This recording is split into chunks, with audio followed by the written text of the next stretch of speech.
রমাদানটাকে যেভাবে কাটাবার কথা ছিল ঠিক সেভাবে আমরা কাটাতে পারিনি।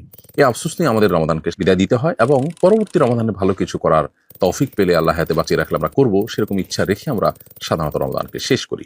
তো এই যে আক্ষেপ, এই আক্ষেপটা কমিয়ে এনে আমাদের তৃপ্তি বাড়াবার একমাত্র উপায় হলো সঠিক পরিকল্পনা। তো রমাদানকে সঠিকভাবে পরিকল্পনা মাফিক কাটাবার জন্য আমরা প্রতি বছরই আসনা ফাউন্ডেশন থেকে রমাদান প্ল্যানার প্রকাশ করে থাকি।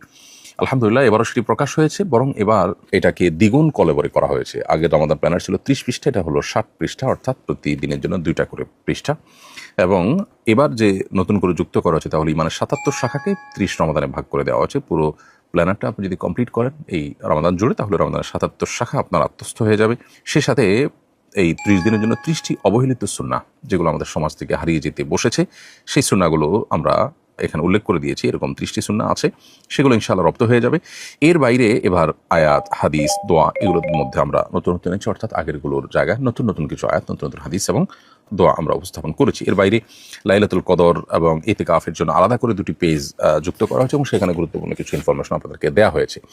তো রমাদান প্ল্যানারের এবারের আয়োজনে আমরা লক্ষ্য করেছি যে কলেবর যেরকম ডাবল হয়েছে, বৃদ্ধি হয়েছে, ঠিক একইভাবে এটার রূপও পরিবর্তন হয়েছে এবং বেশ চমৎকার হয়েছে। আমি ব্যক্তিগতভাবে খুবই প্লিজড, আলহামদুলিল্লাহ। তো এই প্ল্যানারটা আপনার রমাদানের প্ল্যানিংয়ের জন্য ভালো হেল্প করতে পারে। এটি আপনি সংগ্রহ যেমন করতে পারেন, ঠিক একইভাবে রমজান উপলক্ষে আমরা আমাদের প্রিয়জনকে অনেক উপহার দিই, তার মধ্যে এই রমজান প্ল্যানারটা থাকতে পারে ইনশাআল্লাহ বিদিনিল্লাহ। এটা যদি শুরু থেকে শেষ পর্যন্ত কেউ ফলো করেন, তার রমাদানটা অনেকখানি তৃপ্তিদায়ক হবে। এখানে সালাদ ট্র্যাকার এবং অন্যান্য যে ট্র্যাকার যেগুলো আছে সেগুলো তো আছেই। গত বছরের চাইতে কন্টেন্ট প্রায় নতুন এবং দ্বিগুণ। অতএব এটি আমরা সংগ্রহ করতে